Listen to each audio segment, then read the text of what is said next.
Hi, today's problem is, if factor A is lethal in the doubly recessive condition AA, then how many offspring out of every 16 will survive from the cross? And here is the genotypes of the parents. If you know how to solve this problem, you may stop video here, try to solve this problem on your own, and when you would be ready, you can run video again and you can compare your answer with my answer and explanation.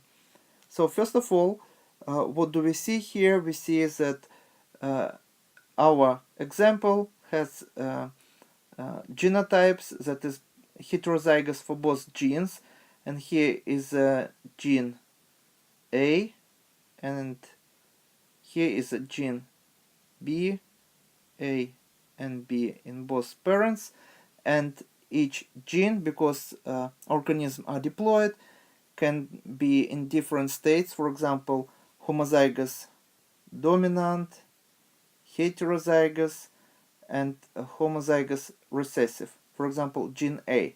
And the same applies for the gene B. And as you see in our example, both parents have heterozygous genotype for each gene. So heterozygous for the gene A and heterozygous for the gene B. And we assume that these two genes are assorted independently, and we can solve this problem just considering each pair of genes separate from the rest. So the first pair of genes would be capital A and small a. For example, this would be parent 1 and this would be parent 2. So this is parent 1, and genotype for the gene A for the parent 2 would be the same, capital A and small a. So now we build Punnett square, and as you see, the frequencies of the genotypes would be as follows in the next generation. So capital A here, capital A small a here, capital A small a here, and small a here.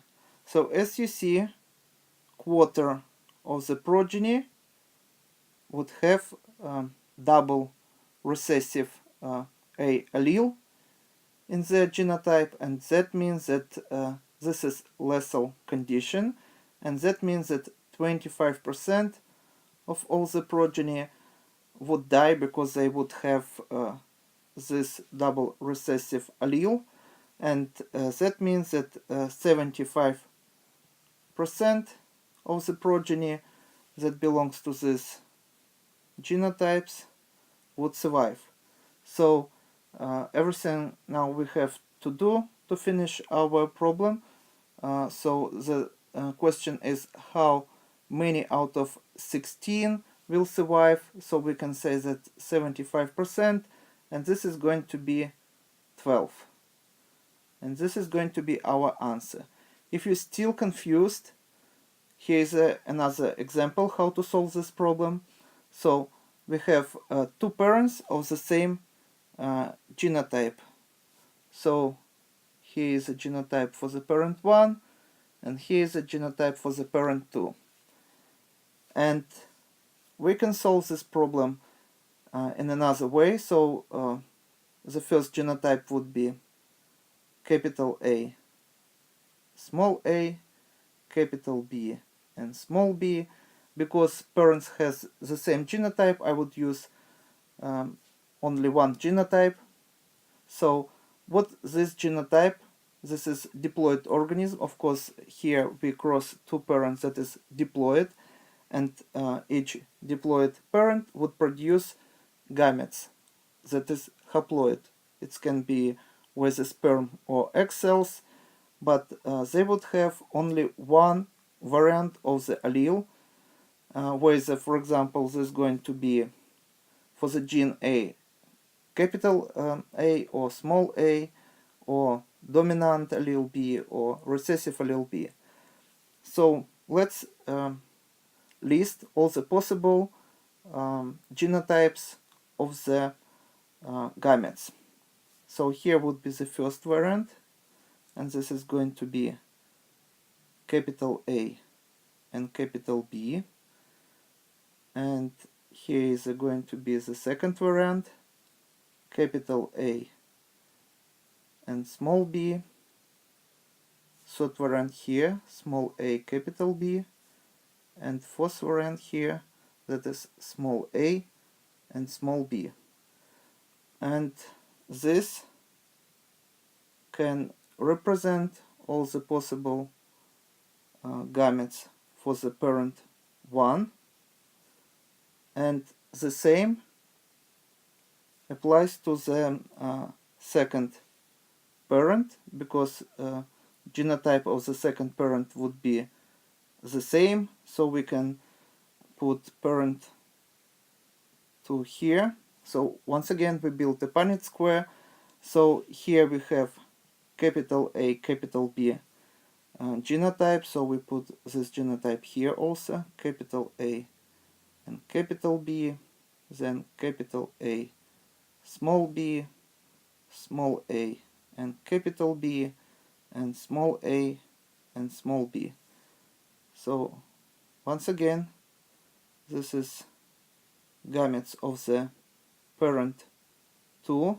Gametes are haploid, that's why here we have 4 genes, or sorry, 4 alleles, and here we have 2 alleles in each gamete. So now we build a Punnett square, and we can find all the possible genotypes and their frequencies in their progeny. So we are going to build a Punnett square with 16 squares, 4 by 4. So here in the first square we would have capital A from this parent and capital A from this parent. So capital A, and capital B also, capital B from this parent and capital B from this parent, and capital A here, and capital B and small b. Next, capital A, small a, and capital B, capital A, small a, and capital B, small b. And now you know how to fill all the squares, so I will finish filling all the squares. I almost finished completing the table. So here we have a small a from this parent and small a from this parent. So this is going to be small a, and capital B, small b here, and capital B, small b here, and small a, and small b here. Once again, as you see, quarter of all the genotypes here, all the diploid progeny, would have a condition where we have a double recessive allele. That means that this particular genotypes would die, and 3/4 of all the progeny would be normal, and as you see, this would be 75%, and this means that this is going to be 12 normal genotypes out of 16. 1, 2, 3, 4, 5, 6, 7, 8, 9, 10, 11, 12. So once again, if we return to our previous calculations, as you see, the answer is 12. But this variant of solution would be much faster, as you see, would take less than a minute.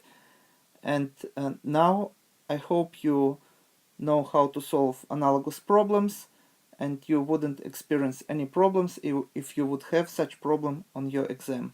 Thank you for your attention. Please subscribe for my new videos that I post almost every day. Thumbs up if you like this video. Please write your comments, questions if you have any, and see you in the next video. Goodbye.